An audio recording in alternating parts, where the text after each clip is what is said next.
Restomod 101. Hey, welcome back to Restomod 101. Check out this beautiful 1963 Lincoln Continental convertible, and man, does this top look rough. Not to worry, we're going to teach you how to replace the top from start to finish. We're going to break this up over 3 to 4 episodes because look how big this car is. There are so many parts to it, we couldn't fit it all in one episode. But we're going to go over everything. How to clean up the bows, what material used to be inside them, and what to replace that with. Make sure how to lube up all the bolts, nuts, and fasteners. Give you some tips and tricks on how to remove the ones that are stubborn and tough to get out. Plus, we're going to go over the side iron weather strip, this front weather strip here, how to remove that chrome piece as well, then how to remove all the bows, how to take those out. There's, I think, 3 or 4 of them. Plus, also how to remove all the other arms and brackets and how to punch out those roll pins holding those mushroom caps in. We got a lot of work to do. Let's get started. Okay, so one of the first things you're going to want to be doing is we got to pull out the old tack strip that was in the 3 different bows. What's interesting is they actually used to use rolled hemp in here. So this thing actually has the original tack strip in it and it's just crumbling apart. Put something down to cover your vehicle, and then I put a little bucket down in here as a little catch-all as well. You're going to need a couple tools to do this. So grab like a little spooned handheld tool. This thing's great. Snap-on makes it. Comes in a kit. And you just use that and it just breaks this old hemp away. Set your trash can underneath it to catch it all. And you can just go to the left and right of each staple. Works really well. A little chisel helps scrape everything else away. A heavy duty pair of pliers, you're going to use that to pull these larger staples out, and use this edge of the frame as your fulcrum to pull those guys out, just like that. Also, what you can do, just grab a vacuum and that'll help you get all the debris out of the bow.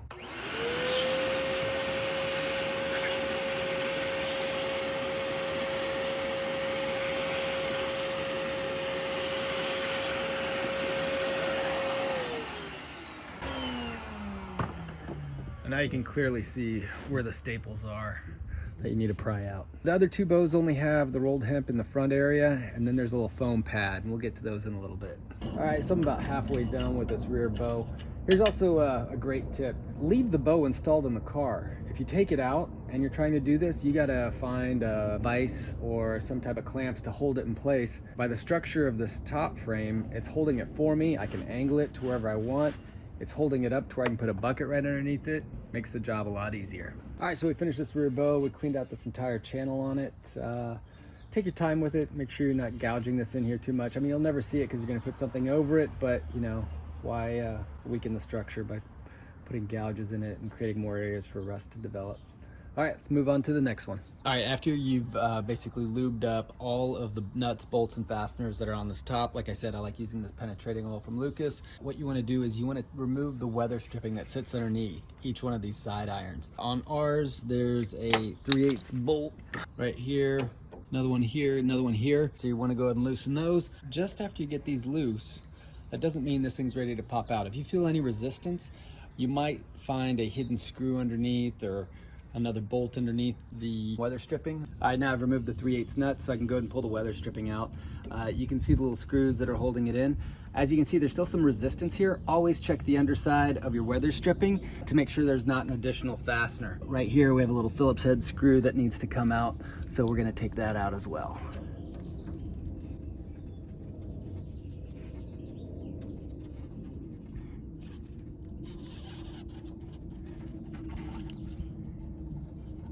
There we go. See, that little guy was hiding in there. So you have your weather stripping out. You want to go ahead and remove the little flat plate bolts that stick through. And I always like to bag the hardware separate. So I'll get a little baggie, and obviously you want to label it. So this is the rear passenger side iron. Don't throw away your weather stripping yet. You can use this to identify your new weather stripping to see where it goes.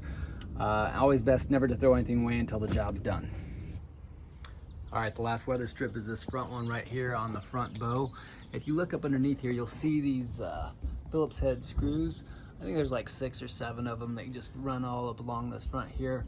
That holds this plate in, which pinches the weather stripping in. So hit them with some penetrant, let that soak in, then go ahead and take those screws out, and then this piece should drop right out. I'm still working here on the front bow, and wanted to show you a little trick. Sometimes these screws can get really rusted, and what you can do is give the screw actually a little quarter turn to tighten it, and then back it out, and that can free up the screw.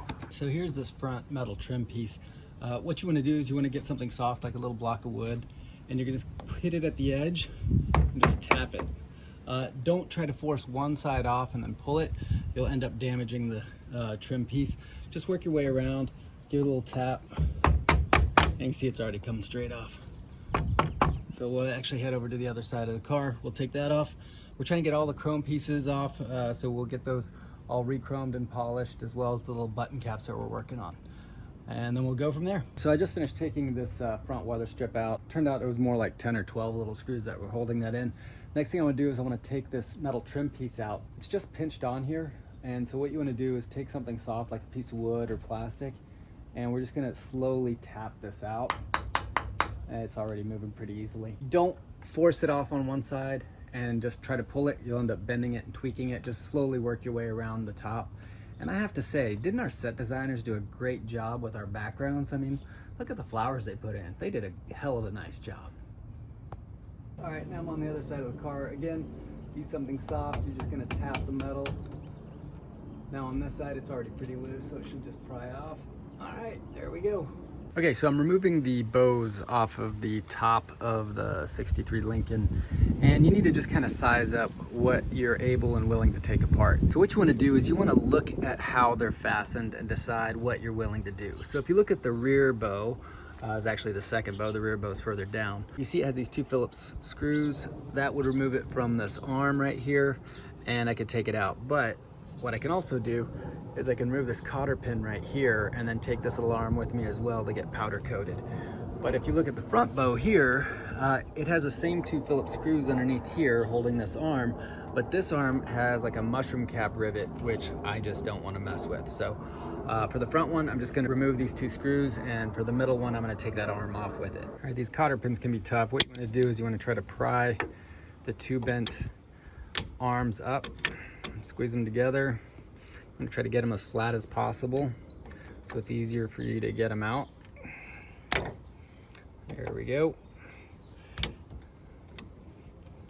And then we'll just turn this so we can actually pull on that pin from this angle over here. I'm going to get a pair of needle nose to do that. It's always good to have the right tool. So I got that cotter pin out and pulled the mushroom cap out of this hole over here. Whenever I'm doing this, I always like to take pictures halfway through so I know where washers go, or spacers, or lock washers, any of that kind of stuff. Here's a cool little trick you can do once you have your bows removed. We had to take the screws out that were here, and we don't want to mix these pieces up. In order to clarify that or make it easier on you, what you can do is after you take this inner plate off, and it's got obviously some old top material underneath there, you can look for markings. Generally these are stamped, so there's like a letter B right here, right? And it says L2B, and you can take a picture of that, and then in the photo just document that this is the front bow or rear bow, and the passenger side, or there's the right side. Now obviously you want to make sure that there's not the exact same stamp on the other side, otherwise that would get confusing. So that way you know it goes in this way or it goes in this way.